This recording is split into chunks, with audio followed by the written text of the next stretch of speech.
வணக்கம். என்னோட பேர் கீர்த்தனா. நான் வந்து இயற்கை விவசாயம் பண்ணிகிட்ருக்கேன். காளான் உற்பத்தியும் பண்ணிகிட்ருக்கேன். இயற்கை விவசாயத்தோட ஒரு சின்ன தொழிலாக காளான் உற்பத்தியும் பண்ணிகிட்ருக்கேன். நான் வந்து பேசிக்காக பிடெக் பயோடெக்னாலஜி படிச்சிருக்கேன். ஆனால் எந்த ஒரு கம்பெனி வேலைகளுக்கும் போகாமல் நானே ஒரு தொழில் பண்ணணும் அப்படின்னால விவசாயம் பண்ணணும் அப்படின்றதுனால விவசாயமும் சிறு தொழிலாக காளான் உற்பத்தியும் பண்ணிகிட்ருக்கேன். என்ன காளான் உற்பத்தி பண்ணுறேன்னா பார்த்திங்கன்னா சிப்பி காளான் உற்பத்தி பண்ணுறேன். நம்ம தமிழ்நாட்டில் பார்த்திங்கன்னா நார்மலாக 3 வகையான காளான் உற்பத்தி இருக்குது. பட்டன் மஷ்ரூம், அதாவது மொட்டு காளான்னு சொல்லுவாங்க. சிப்பி காளான், ஆய்ஸ்டர் மஷ்ரூம், பால் காளான், மில்கி மஷ்ரூம். இந்த மாதிரி 3 டைப் ஆஃப் மஷ்ரூம் வந்து நம்ம தமிழ்நாட்டில் உண்ணக்கூடிய காளான்களாக உற்பத்தி பண்ணுறாங்க. இந்த பட்டன் மஷ்ரூம் பார்த்திங்கன்னா ரொம்ப பிலோ 18 டிகிரி செல்சியஸில் தான் வளரக்கூடியது. அதாவது ஊட்டி, கொடைக்கானல், ஏற்காடு அந்த மாதிரி சூழ்நிலையில் வளரக்கூடியது. நம்ம சூழ்நிலையில் வளர்க்கணும்னா இன்வெஸ்ட்மெண்ட் ஜாஸ்தி. ஸோ வந்து ஒரு குறு விவசாயிக்கு அது கஷ்டம். அதனால் வந்து நான் வந்து அதை அவாய்ட் பண்ணிட்டேன். அடுத்து சிப்பி காளான் பார்த்திங்கன்னா 28 டிகிரி செல்சியஸ்லேருந்து 20 டு 28 டிகிரி செல்சியஸ் வரைக்கும் வளரக்கூடிய தன்மையுடையது. அதனால் நம்ம சீதோஷ்ண நிலையில் நார்மலாக வளர்க்கலாம். அதனால தான் நான் இதை சூஸ் பண்ணியிருக்கேன். பால் காளானும் பண்ணலாம். பால் காளான் வந்து வெயில் நாளில் வளர்த்தக்கூடியது. சரிங்களா? பால் காளானில் வந்து நார்ச்சத்து அதிகமாக இருக்கும். சிப்பி காளானில் வந்து புரதச்சத்தும் நீர் சத்தும் அதிகமாக இருக்கும். நம்ம சிப்பி காளானை தான் வந்து அதிகமாக விரும்பி சாப்பிட்றாங்க நம்ம மக்கள், நம்ம தமிழ்நாடு பொறுத்த வரைக்கும். அதனால தான் நான் சிப்பி காளான் சூஸ் பண்ணியிருக்கேன். இப்போ வந்து சிப்பி காளான் வளர்ப்பு எப்படி அப்படின்ட்டு நானும் கொஞ்சம் படித்து கற்றுக்கிட்டேன். அதுக்கப்புறம் தமிழ்நாடு அக்ரிகல்ச்சர் யூனிவர்சிட்டியில் போயிட்டு ட்ரைனிங் எடுத்துக்கிட்டேன். ஸ்டார்டிங்கில் செட்டை போட்ட புதுசில் நிறைய ட்ரபிள்ஸ்லாம், சீடு ஸ்பான் கொண்டு வரதில் நிறைய பிரச்சனைகள் இருந்துச்சு எனக்கு. அதுக்கப்புறம் ஒன்று ப்ராக்டிக்கலாக ஒன்று பண்ணக்குள்ள நிறைய பிரச்சனைகள்லாம் ஓவர்டேக் பண்ணி இப்போ தான் ஒரு நல்ல லெவலுக்கு கொண்டு வந்திருக்கேன். இப்போ மஷ்ரூம் எப்படி ப்ரொடக்ஷன் பண்ணணும் அப்படின்னு ஒரு சின்ன வியூ கொடுக்கலான்னு இருக்கேன். அதாவது ஒரு மஷ்ரூம்க்கு என்ன, நம்ம இந்த வளர்த்துறதுக்கு ஒரு பெரிய விஷயம் அப்படிலாம் எதுவுமே கிடையாது, ஒன்றுமே தேவையில்லை. காளான்கிறது வந்து ஒரு பூஞ்சை. சரிங்களா? அதாவது மக்குன தாவர இலைகளோ அந்த மக்கின பொருட்கள் இருக்க சத்தை உறிஞ்சிட்டு பூஞ்சையாக படர்ந்து அந்த பூஞ்சை தான் நம்மளுக்கு காளானா முட்டா விரியுது. சரிங்களா? இப்போ நம்ம இந்த இடத்துல அந்த காளான் விரியதுக்கான மக்கின பொருளாக என்ன யூஸ் பண்ணுறோம் அப்படின்னா நெல்லோட வைக்கோல். நெல்லோட வைக்கோல் மட்டும்தான் யூஸ் பண்ணுமா அப்படின்லாம் கிடையாது. கரும்பு சக்கை, பில்லு, இது எல்லாமே யூஸ் பண்ணலாம். ஆனால் ரிசர்ச் பண்ணி சொன்னது என்ன சொல்லியிருக்காங்க அப்படின்னு பார்த்தீங்கன்னா நெல்லோட வைக்கோலில் தான் நிறைய ஈல்டு கிடைக்குது. அது இல்லாமல் ஈஸியாக நம்மளுக்கு வந்து கிடைக்குது. நெல்லோட வைக்கோல் ஆல் ஓவர் தமிழ்நாடு நிறைய பேர் நெல் விவசாயம் பண்ணுறாங்க. அதனால் நம்மளுக்கு வந்து ஈஸியாக கிடைச்சிரும் வைக்கோல். இந்த வைக்கோலை எப்படி நம்ம தேர்ந்தெடுக்கணும்னு பார்த்தீங்கன்னா வைக்கோல் வந்து நனைஞ்சிருக்கூடாது. அதாவது வயல்லேருந்து அறுக்கக்குள்ளேயே நல்லா விளைஞ்ச நல்லா காஞ்சி அறுத்துருக்கணும். அப்புறம் காய வைக்கக்குள்ளேயும் நல்லா காஞ்சிருக்கணும். அதுக்கப்புறம் நம்ம பண்டில் பண்ணி எடுத்து சேஃப்டி பண்ணி வச்சுக்கணும்.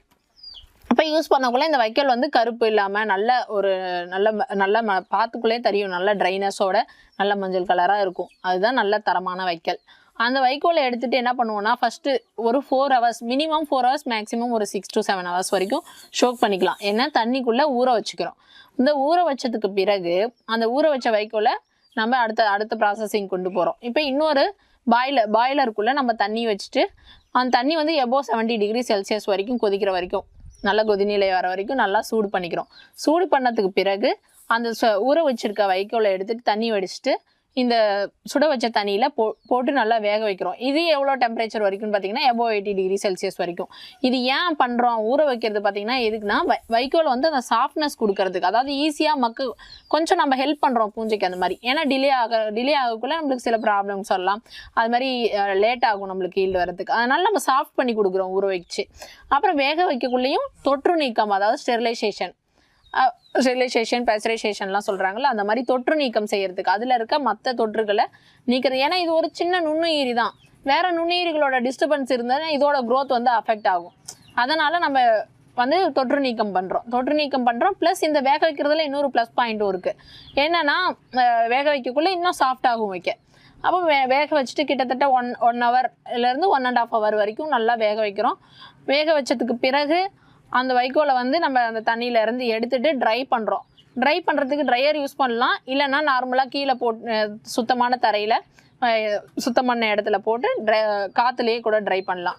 நல்லா ஃபாஸ்ட்டாக ஒர்க்கு நடக்கணும் அப்படின்னா ட்ரையர் நம்ம வாங்கி வச்சுட்டு ட்ரையரில் போட்டு ட்ரை பண்ணுறோம். ட்ரை பண்ணதுக்கு அப்புறம் பார்த்திங்கன்னா பேக் பண்ணணும். எப்படி பேக் பண்ணணும் அப்படின்னு பார்த்திங்கன்னா அதுக்கு வந்து சைஸ் கவர்ஸ் இருக்குது. 12x24, 14க்கு 30 அப்படின்னு கவர் இருக்குது, பிபி கவர். இந்த கவரில் ஃபஸ்ட்டு ஒரு லேயர் வைக்கோல் வைக்கிறோம்.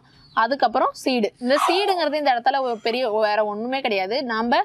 நம்ம யூஸ் பண்ணுற இந்த சோளம்லாம் இருக்குல்ல, அதில் வந்து இந்த வெள்ளை சோளம், பெருஞ்சோளம் அந்த மாதிரி இருக்கிறதுல ஏற்கனவே இருக்கிற மஷ்ரூம், அந்த காளானோட நல்ல முதிர்ந்த காளான்லேருந்து கேலஸ் ஃபார்ம் பண்ணி நம்ம மஷ்ரூம் பூஞ்சைகளை வந்து அந்த சோளத்து மேலே படர்ந்து வளர்த்து வச்சுருப்பாங்க. அதுதான் நம்ம இங்கே விதையாக யூஸ் பண்ணுறோம். இந்த இடத்துல அந்த சோளம் வந்து முளைக்காது. அது மேலே இருக்க பூஞ்சனம் வந்து நம்ம வைக்கோல் மேலே பூஞ்சனமாக நல்லா ஃபார்ம் ஆகும். நல்லா ஃபார்ம் ஆனதுக்கப்புறம் 15 days நம்ம அந்த விதையை வந்து நம்ம யூஸ் பண்ணுறோம். எப்படின்னா ஒரு லேயர் வைக்கோல், அதுக்கப்புறம் விதை ஓரத்தில் மட்டும் போடுவோம் சுற்றிக்கு. அதே மாதிரி இப்போ 12 × 24 பார்த்தீங்கன்னா 5 லேயர்லேருந்து மினிமம் குட்டியாக போட்டால் 6 லேயர், அப்புறம் 14 × 30 பேக்ஸ் போட்டிங்கன்னா 8 லேயர். அந்த மாதிரி போட்டு ஃபுல் பேக் ஃபுல்லானோடனே பேன் பண்ணிவிட்டு சைடில் ஓட்டை போட்டு வச்சுட்றோம். ஏன்னா ஏரேஷன், ஓட்டை எதுக்கு போடுறோன்னா ஏரேஷன் ஒன்று, இன்னொன்று வந்து அந்த ஓட்டை வழியாக தான் மஷ்ரூம்ஸ் வந்து வளர்ந்து வெளியில் வரும். இதுக்காக தான் நம்ம இந்த பேக்கிங் ஓட்டை போடுறோம். போட்டு டை பண்ணி நம்ம அதுக்குன்னு ஷெட் போட்டு வச்சுருப்போம். ஷெட்டு எப்படி இருக்கணும் அப்படின்னு பார்த்தீங்கன்னா நல்லா கன்சீல்டாக இருக்கணும், குளுமையாக இருக்கணும். அதாவது குளுமையானா நம்மளுக்கு சொன்னோம்ல அந்த டெம்பரேச்சர் 22 to 28 degree Celsiusன்னு சொன்னோம் இல்லையா, அந்த இருக்குது. இப்போ நம்மளோட தமிழ்நாட்டில் பார்த்திங்கன்னா எல்லா இடத்துலையும் அந்த மாதிரி ஒரு டெம்பரேச்சர் கரெக்டாக இருக்காது. நம்ம என்ன பண்ணணும், ஷெட்டில் தண்ணி கீழே மணல் போட்டுக்கலாம், தண்ணி விட்டுட்டு அந்த மாதிரி நம்ம டெம்பரேச்சரை மெயின்டைன் பண்ணிக்கணும். ஹியூமிடிட்டி வந்து above 60 to 70 degree இருக்க மாதிரி, 70 வரைக்கும் இருக்க மாதிரி மெயின்டைன் பண்ணிட்டு இருந்தோம்னா அந்த குளுமை நம்மளுக்கு கிடச்சிரும். இப்போது அந்த ஷெட்டுக்குள்ளே போயிட்டு கட்டி தொங்க விட்டுரும் இந்த பேக்கெட்ஸை. இந்த பேக்கெட்ஸை கட்டி தொங்க விட்டது ஸ்டார்டிங்கில் அது மேலே தண்ணியெல்லாம் ஸ்ப்ரே பண்ணுமா அப்படின்னா தேவையில்லை. நல்லா அந்த பூஞ்சனை வந்து ஒயிட் கலராக நல்லா ஃபுல்லாக அந்த வைக்கோல் ஃபுல்லாக வெள்ளையாகிற வரைக்கும் ஒரு 15 daysலேருந்து 20 days வரைக்கும் ஆகும். இந்த 20 days ஆனதுக்கு பிறகு நம்ம மல்லிகைப்பூ மொட்டு மாதிரி மொக்குலாம் வெளியில் வரும், நம்ம மஷ்ரூமோட மொட்டு. அந்த மொட்டு வெளியே வந்ததுக்கப்புறம் பார்த்திங்கன்னா கொஞ்சம் பெருசாகி 1 நாள் 2 நாளில் நம்மளுக்கு காளானா பறிக்கிற லெவலில் கிடச்சிரும். அந்த மொட்டு வெளியே வந்ததுக்கப்புறம் நம்ம வாட்டர் தேவைன்னா ஸ்ப்ரே பண்ணிக்கலாம். நல்ல மழைக்காலங்கள்லாம் பார்த்திங்கன்னா காற்றுலேயே ஈரப்பதம் அதிகமாக இருக்கும். அதனால் நம்ம வாட்டர் ஸ்ப்ரே பண்ண தேவையில்லாத சூழ்நிலைகளும் இருக்கும். ஆனால் கொஞ்சம் வெயில் நாள்லாம் வந்துருச்சுன்னா ட்ரை ஆயிரும். அந்த மாதிரி சுச்சுவேஷனில் நம்மளுக்கு தேவையான அளவு லைட்டாக தண்ணி தெளிச்சிக்கலாம். இவ்வளோதாங்க நம்ம காளான் வளர்க்குறது. இதில் வேறு ஒரு பெரிய விஷயமே இல்லை. இப்போ நான் இது ஆரம்பித்து 6 வருஷம் ஆயிடுச்சு. ஏகப்பட்ட பிரச்சனைகள்லாம் தாண்டி ஆனாலும் இது எனக்கு ஒரு சாட்டிஸ்ஃபைடு ஒரு பிஸ்னஸாக பண்ணிகிட்ருக்கேன். இதை ஸ்டார்ட் பண்ணுறதுக்கு எனக்கு வந்து ஹெல்ப்ஃபுல்லாக செந்தில் சார்னு ஒருத்தர் இருந்தார். அதாவது ஸ்டார்டிங்கில் பிஸ்னஸ் இதுவும் ஒரு பிஸ்னஸாக பண்ணலாம், நார்மலாக ஒரு வீட்டில் இருக்க உமனுக்கு இது ஒரு கம்ஃபர்டபுள் பிஸ்னஸாக இருக்கும் அப்படின்ட்டு எனக்கு கற்றுக் கொடுத்தவர் அவர் தான். அதுக்கப்புறம் தான் நான் போய் ட்ரைனிங்லாம் எடுத்துக்கிட்டேன். Thanks to Senthil sir. அப்புறம் என்னோட வீட்டில் இருக்க எல்லாரும் எனக்கு நல்லா சப்போர்ட் பண்ணுறாங்க. நான் இந்த பிஸ்னஸை சக்ஸஸ்ஃபுல்லாக பண்ணிகிட்ருக்கேன். நிறைய பிரச்சனைகள்லாம் இருக்குது. சீட் வாங்குறதுலையா இருக்கட்டும், சப்ஸ்டேட் வாங்குறதுலையா இருக்கட்டும், மேன் பவர் மேனேஜ் பண்ணுறதா இருக்கட்டும், எல்லாத்துலேயும் இருக்குது. ஆனால் எல்லாத்தையும் ஓவர் கம் பண்ணி வந்தால் தான் எந்த ஒரு பிஸ்னஸாக இருந்தாலும் நம்ம நல்ல டெவலப்டு சூழ்நிலைக்கு நம்ம கொண்டு போக முடியுங்கிறத நான் உணர்ந்ததுனால கண்டினியூவாக பண்ணிகிட்டே இருக்கேன். இன்வெஸ்ட்மெண்ட் வந்து ஷெட்டோட சைஸ் பார்த்திங்கன்னா 16க்கு 48 அடி. இந்த ஷெட்டு மேக் பண்ணுறதுக்கு எனக்கு ஒரு 1.5 lakh ஆச்சு. 1.5 lakhங்கிறது 2 lakh வரைக்கும் ஆச்சு. ஏன்னா 1.5 lakh தான் ஆகும். ஸ்டார்டிங்கில் நாங்கள் தெரியாமல் ஒரு சில தவறுகள்லாம் செஞ்சோம். அதாவது மரம்னா இந்த மாதிரி மரம் தான் வாங்கணும், இந்த மாதிரி மெட்டீரியல் தான் வாங்கணும் அப்படின்றத வந்து செலக்ட் பண்ணி எங்களுக்கு தெரியல. அதுக்கப்புறம் கொஞ்சம் நாள் தெரிஞ்சு இந்த மாதிரி போட்டால் நம்மளுக்கு பிரச்சனை இருக்காது அப்படிங்கிற பிரச்சனைகள்லாம் சால்வ் பண்ணக்குள்ள 2 lakh வரைக்கும் ஆயிடுச்சு. ஆனால் ப்ராப்பராக கற்றுக்கிட்டதுக்கு அப்புறம் மறுபடியும் அந்த ஷெட்டை வந்து ரீப்ளேஸ்மெண்ட் பண்ணோம் வேறு இடத்துல. அப்போ வந்து எங்களுக்கு 1 lakhக்குள்ளேயே ஷெட்டு போட்டுட்டோம். என்ன மாதிரி ஷெட் அப்படின்னு பார்த்தீங்கன்னா நாங்கள் கீத்து கொட்டாய் தான் போட்டிருக்கோம். நீங்கள் கன்சீல்டு கன்ஸ்ட்ரக்ஷனாக இருந்தாலும் யூஸ் பண்ணலாம். நான் வந்து எனக்கு அந்தளவுக்கு இன்வெஸ்ட்மெண்ட் இல்லைங்கிறதுனால கீத்து கொட்டகை தான் போட்டிருக்கேன். கீத்து கொட்டகாய் போட்டுட்டு உள்ளுக்குள்ளேயே வந்து பந்தல் மாதிரி மூங்கில்ல ஒரு அமைப்பு, அதாவது நம்ம கயிறு கட்டி தொங்க வரோம் இல்லையா மஷ்ரூம் பேக்கெட்ஸை, அந்த பேக்கெட்ஸ் வந்து நம்ம ஷெட்டோட அந்த மேல் பரப்பில் இருக்க குச்சியிலே தொங்க விட்டோன்னா அது தாங்காது, வெயிட் தாங்காது, நம்ம ஷெட்டுக்கு வந்து சீக்கிரம் டேமேஜ் ஆகும். அதனால் தனியாக பந்தல் மாதிரி ஒரு அமைப்பை நான் வந்து மூங்கில் களிகளை கொண்டு அமைச்சிக்கிட்டேன். அந்த மூங்கில் களிகளை மட்டும் தனியாக, அதுக்குன்னு தனியாக தூணு தனியாக, அந்த அமைப்பே ஃபுல்லாக தனியாகவே இருக்கும். ஷெட்டோட கன்ஸ்ட்ரக்ஷனுக்கும் உள்ளே இருக்க அந்த பந்தல் அமைப்புக்கும் எந்த ஒரு டிஸ்டர்பன்ஸும் இல்லாமல் இருக்கும். ஸோ உள்ளே ஏதாவது வெயிட் தாங்காமல் உடஞ்சாலோ எதானாலும் நம்ம ஷெட்டுக்கு எந்த பிரச்சனையும் வராது. இதை மட்டும் நம்ம ரீப்ளேஸ் பண்ணிக்கலாம். இந்த மாதிரிலாம் நான் ஷெட்டுக்கு இன்வெஸ்ட்மெண்ட் பண்ணேன். மற்றபடிக்கு இந்த சீடுக்கோ சப்ஸ்ட்ரேட்டுக்கோ பார்த்திங்கன்னா பெரிய இன்வெஸ்ட்மெண்ட்லாம் கிடையாது. சீடு பார்த்திங்கன்னா 100 rupeesலேருந்து 150 rupees 160 rupees per kg வரைக்கும் கிடைக்குது. ஒரு கேஜிக்கு நம்ம 2 packetலேருந்து 3 packet வரைக்கும் போடலாம். அந்த ஒரு பாக்கெட்லேருந்து நம்மளுக்கு 1 கேஜிலேருந்து 1.5 கேஜி உங்களுக்கு மஷ்ரூம் கிடைக்கும். பார்த்தா 40% வரைக்கும் உங்களுக்கு வந்து ஒரு இன்கம் கிடைக்கும். 40%லேருந்து 50% வரைக்கும் உங்களுக்கு ஒரு லாபம் கிடைக்கும். அதனால் நான் தாராளமாக பண்ணலாம். அப்புறம் சப்ஸ்ட்ரேட் பார்த்தீங்கன்னா ஒரு கட்டு வைக்கோல் ₹200லேருந்து ₹300 வரைக்கும் தேவைப்படும். அப்போ ஒரு கட்டு வைக்கோலுக்கு இந்த 14க்கு 30 பாக்கெட் வந்து 10லேருந்து 12 பாக்கெட் போடலாம். அப்போ பார்த்தீங்கன்னா ஒரு பாக்கெட்டுக்கு மட்டும் எவ்வளோ செலவாகும் அப்படின்னு பார்த்தீங்கன்னா ஒரு ₹20 வரைக்கும் ஆகும். 15லேருந்து ஒரு ₹20 இன்வெஸ்ட்மெண்ட். இதுதான் வந்து இந்த ஷெட்டில் இருக்கிறதுக்கு இன்வெஸ்ட்மெண்ட். வேறு எதுவும் நீங்கள் பெருசாக இன்வெஸ்ட்மெண்ட் பண்ணவே தேவையில்ல. ஒரு 1லேருந்து 1.5 லேக் இருந்துச்சுன்னா இந்த 16 to 42 ஃபீட்ஸ் இருக்க ஷெட்டை நீங்கள் போட்டு அதுக்கான மெட்டீரியல்ஸ் எல்லாம் வாங்கி நீங்கள் யூஸ் பண்ணலாம்.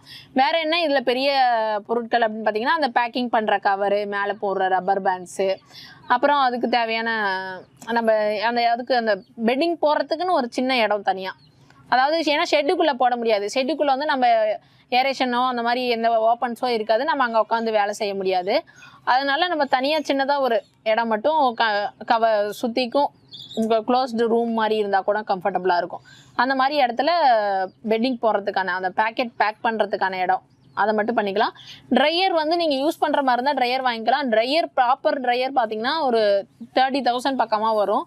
செகண்ட்ஸில் வாங்கினா ரேட்ஸ் டிஃபரன்ஸ் ஆகும். நாங்கள் வந்து என்ன பண்ணுறோம் அப்படின்னு பார்த்தீங்கன்னா அந்த வீடுகளில் யூஸ் பண்ணுற வாஷிங் மிஷின் இருக்கு இல்லையா, அந்த வாஷிங் மிஷின்லாம் வந்து கொஞ்சம் நாளில் அந்த ஆட்டோமேட்டிக் சிஸ்டம் அதெல்லாம் வந்து ஒர்க் ஆகாமல் போயிடும். அதை வந்து என்ன பண்ணிடுவாங்க, விற்றுட்டு செகண்ட்ஸில் வேறு புதுசு வாங்கிறாங்களா, அந்த விற்றுட்டு இருக்கிறதுல ட்ரையர் நல்லாவே ஒர்க் ஆகும். மோட்டார் நம்மளுக்கு தேவை ட்ரையர் மட்டும்தான். அதனால் நாங்கள் இந்த செகண்ட்ஸ் வாஷிங் மிஷினை ஒரு 5,000க்குள்ளே 3 to 5,000க்குள்ளே எடுத்துப்போம். அதை நாங்கள் ட்ரையராக யூஸ் பண்ணிக்கிறோம். பெட்டராக இருக்குது.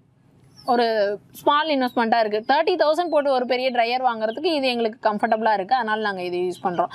வேறு எதுவும் இதில் பெரிய இன்வெஸ்ட்மெண்ட்ஸ் கிடையாது. இப்போ எந்த ஒரு ப்ரொடக்ஷனாக இருந்தாலும் எந்த ஒரு பிஸ்னஸாக இருந்தாலும் முதல்ல நம்ம எதுக்காக அதை பண்ணுறோம் அப்படிங்கிறத தெரிஞ்சுக்கணும். இப்போ ஒரு உணவுப் பொருளை அதை யார் சாப்பிட்றவங்க, அதை எப்படி நம்ம கொண்டு போய் மக்கள்கிட்ட சேர்க்கணும் அப்படின்னு மார்க்கெட்டிங் தான் எப்பயுமே ஒரு பெரிய சவாலாக இருக்குது எல்லா பிஸ்னஸ்லேயுமே.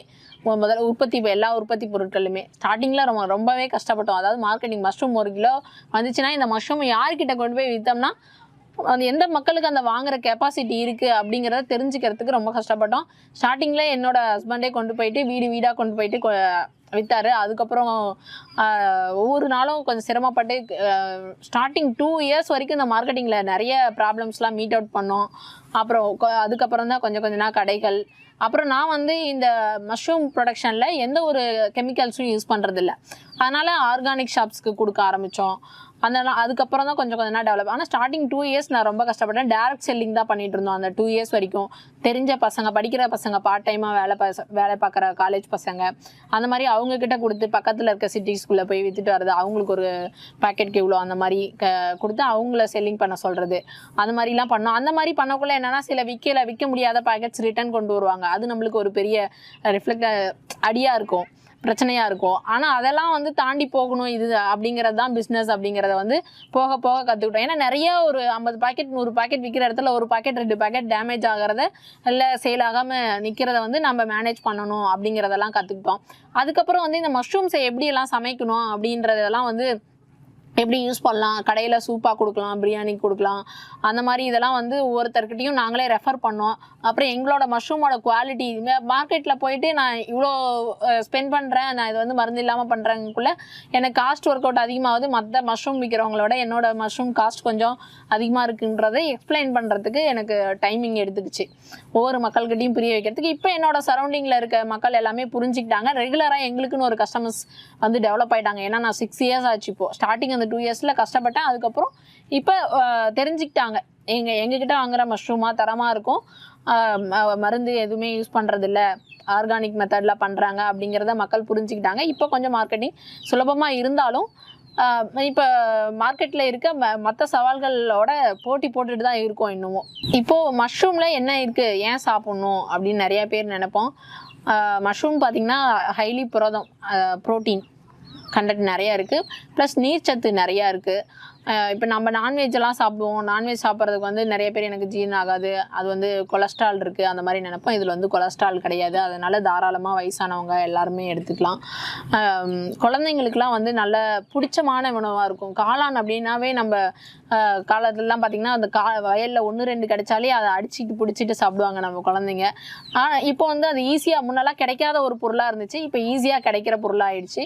நம்ம சின்னதாக ஒரு 5 மினிட்ஸில் குக் பண்ணி தர ஒரு ஈஸிலி அவைலபிள் ஃபுட்டாக ஆயிடுச்சு.